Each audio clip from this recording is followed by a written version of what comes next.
Se você tivesse que escolher um símbolo para representar a razão, qual seria? E para representar a emoção?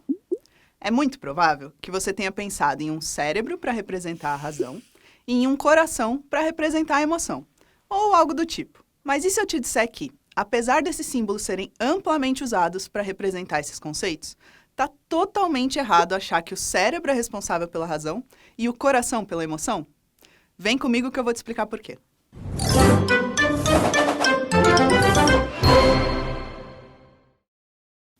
Durante muito tempo, na história da humanidade, acreditou-se que razão e emoção eram dois aspectos distintos e até mesmo antagônicos nos seres humanos. Isso porque uma das funções da mente humana é classificar os fenômenos da realidade, separando-os de acordo com as suas características. Mas a nossa mente não para por aí. Depois de classificar, ela costuma hierarquizar, ou seja, estabelecer entre duas coisas distintas qual tem mais valor e qual tem menos valor. E nem preciso dizer que durante séculos e séculos a razão foi considerada muito superior às emoções, né? Mas por que isso aconteceu? É bem fácil responder essa questão. Você já deve ter visto, em algum momento, uma pessoa descontrolada emocionalmente, certo? Nessas situações, as pessoas podem agir de forma bastante violenta, gritando, xingando e até mesmo agredindo fisicamente outras pessoas.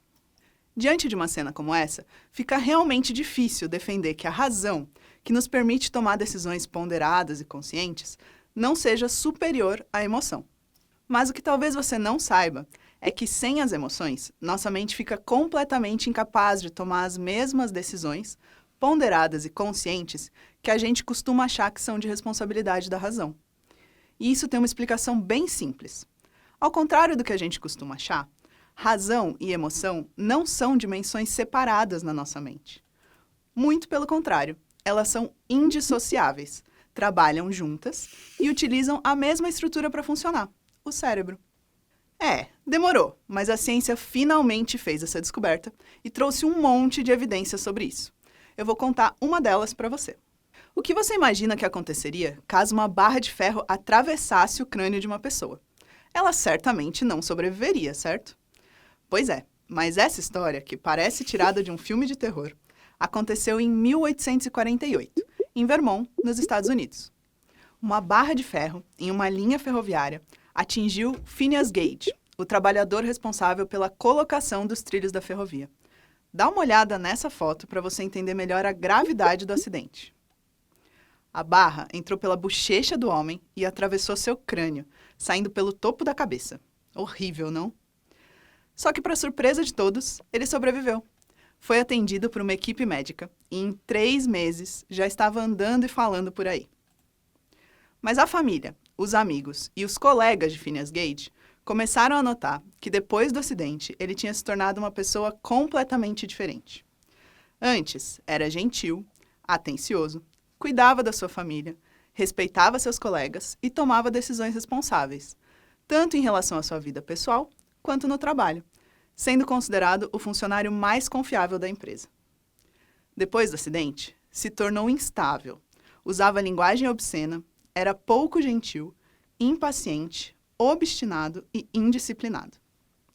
Mas o que poderia ter causado essa mudança em seu comportamento?